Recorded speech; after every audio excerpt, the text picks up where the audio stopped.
some videos on a series on cervical or neck issues. So now we're going to start a new series today on the shoulder joint, right? So basically, our shoulder joint, before I get into the details about it, just a brief introduction about myself. I'm Swati, I'm a physiotherapist, and I do these videos to bring about patient awareness. Now, I strongly believe in patient education. I want you guys to understand where, if you have a problem, why do you have it? What does the diagnosis really mean in terms of your everyday activities, in terms of your symptoms? How do the symptoms interact with each other? And how do they come about, or how do they manifest in your body, right? So, if you're watching me on IG or on Facebook, please go over to my YouTube. I'll leave a link in the description. In IG, it'll be in the bio. Please go over to my YouTube and give me a like or subscribe if you like what I'm talking about, so you know the next time I come on live. All right. So, if you're watching me here, say hello so I know you're here. And if you catch me on the replay, please comment #replay so I know you've been here. And okay, so today we're going to talk about one of the most common shoulder problems, which is known as a frozen shoulder, or in the medical terminology, it's known as an adhesive capsulitis.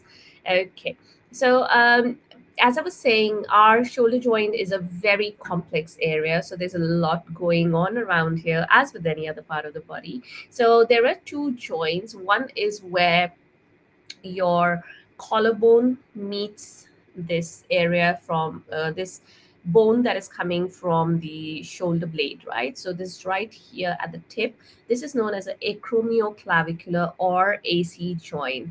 However, today we're going to be talking about this joint where your arm is attached to the body here, basically what everybody commonly calls a shoulder joint. In the medical terminology, it's known as a glenohumeral joint, because this is the glenoid fossa. Basically, these are all medical terminologies you don't need to know, but if you are like me and you need to read about stuff, or you want to know what is actually happening, then you'd probably want to know these details. So just a very brief anatomy that I'm going to talk about is, this is the part of your body which is curved like this. So if you're looking at this side, it's curved like this, and then you have your long bone, that is your this arm bone here. So you have your long bone that comes and attaches here. So basically it is like a ball. So this is the ball of the head of the long bone, which is the humerus here, and a socket. So this is the socket, this is the part of your body here, and this is the long bone that is attaching into it, right? So this is a ball and socket joint. Now, shoulder has a lot of mobility around it, right? So you've got, like, you can go full 360 degrees, you can go up, down. Basically, it's one of the more mobile joints of the body. However, the stability is a little bit less. We will get into shoulder instabilities, dislocations, etc. later on in the subsequent videos. However, today I wanted to point out that on top of this ball and socket structure, there is a covering all around it. So basically, it covers this joint. It is known as the capsule. So it's like a fluid filled sac that encompasses, or that surrounds your joint, your shoulder, your glenohumeral joint. Let's just say shoulder for easier reference, your shoulder joint. And this capsule basically has a fluid that lubricates the joint, right? So, well, that's it about the anatomy. Okay, I'm not going to go more into this. Your rotator cuff tendons, that are the major players, major muscles of your coming from your shoulder blade into your shoulder and the whole area here. They are the major players of it. You must have heard of rotator cuff injuries, which we will again cover subsequently. Please bear with me. This is important so that you understand what's going on. So these tendons, these muscles, they will come and attach onto these on the capsule. So whenever there is a problem in this joint itself, it will affect um, the muscles, and then it'll affect the movement as well. It's basically a chicken and egg situation. So whatever happens in the joint will affect the muscles. Whatever will happen in the muscles will affect the joint, which is basically muscle stiffness, right? So stiffness or tightness that'll come in stiffness that'll happen in the joint will affect the muscles that are attached. So muscles will get all tense, and then the tension in the muscles will be so much, it is attached to the capsule, it will not let the joint move, so giving it more stiffness. Just like a vicious cycle which is broken with movement. Anyway, enough about the anatomy of the shoulder joint. Now let's go on to why do people get a frozen shoulder, right? So usually it is seen in people between the ages of 40 to 60. However, it is variable. You can get it at other ages as well. Now, there are three major causes why you can get a frozen shoulder. One is unknown. Nobody knows why you get it, right? And female get that more than men. Unfair, but well, that's the way it is. So second is if you have other conditions like diabetes, thyroid, or rheumatoid conditions, then you are more predisposed to frozen shoulder. Third, and the most common, is post injury. Suppose I have a rotator cuff injury, or if I have, say, I've had a fracture or a surgery. Suppose you have had a mastectomy done, which is basically removal of the breast tissue because of cancer. Or, say, if I have a fracture in my forearm, and if I have a cast, or some doctor has done some surgery on it and I'm wearing it in a brace, it'll be most probably put in a sling. So you will have a sling going around and it'll be hanging around your neck to support the arm in this position, right?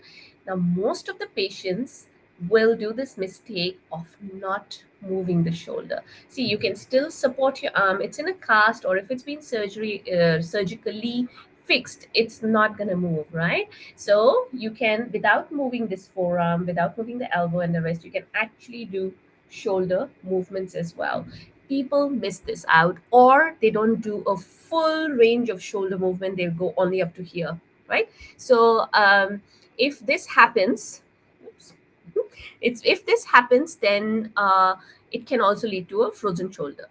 Basically, frozen shoulder, what it means is you have pain and you have stiffness. Okay, now there are different stages of frozen shoulder. So initially, when you get the frozen shoulder, there is more pain. The pain can be quite sharp. This stage can last anywhere from like 2 to 9 months. So it's very variable. Depends on the reason why you got it, really. So if you are in the first stage, what will happen is when you're trying to move the arm, so suppose I'm going to move this, or I'm going to put my hand behind my back, or combing my hair, what will happen is you will have a sharp shooting pain, most probably, and you will not have so much stiffness. You can still support your arm, bring it up, and do the movements. This is the best time to catch it and have your physiotherapy done so you don't get onto the next subsequent stage, which is the first stage is called freezing stage, second stage is called frozen stage. So, as the name indicates, the pain reduces, but the shoulder joint freezes. So, basically, the stiffness increases, right? So, what happens is the stiffness increases, so I am basically able to go up, say for example, just 90 degrees sideways, or frontways I can go up only 90 degrees. The pain is not so much, it's more dull, achy pain, like throbbing in my shoulder. And the stiffness is more. Also, because you've had it for a while, this stage usually lasts anytime between 4 to 12 months, or up to a year. So if you're in this stage, usually your arm will start to feel weak. How you realize this is if you are, say, using your arm to, say, I'm combing my hair, right?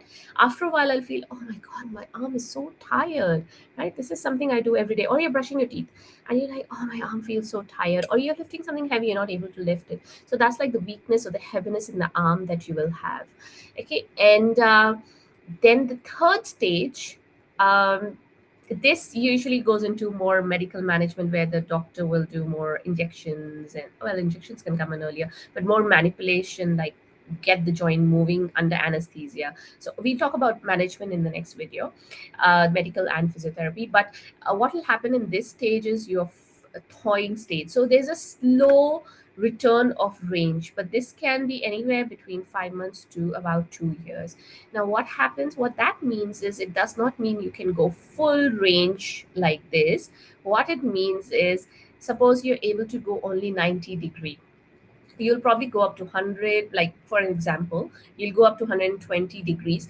However, you will not go full range. It is very, very rare to get your full range back once you are in the final stage of frozen shoulder. The pain subsides substantially, right? And it can be a dull, achy pain in the background. People get used to it. Our bodies are quite magical. They sort of stop registering that pain sensation in the brain. However, the problem is still there.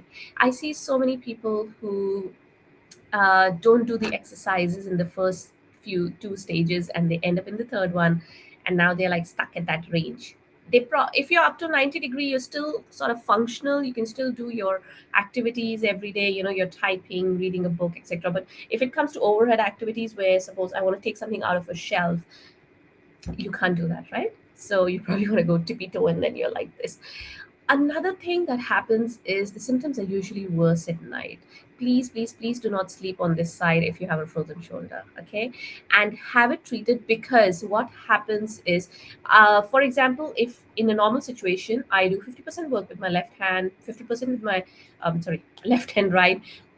Suppose I'm right handed. Okay, if I do 60% with my right and I do 40% with my left. However, what will happen with frozen shoulder is, suppose my left side is affected, I'm not going to do the 40%. I'm going to do, like, say 10% with this one, because I can't. And my right will be overloaded. Over a period of time, pain plus minus stiffness will set into the other side as well.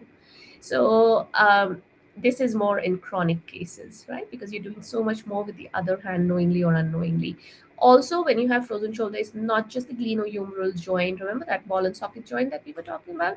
It's not just the glenohumeral joint that is affected. It will also start to affect your cervical spine, that is your neck, and your thoracic spine, that is your upper to mid back to till mid back, a little lower than that.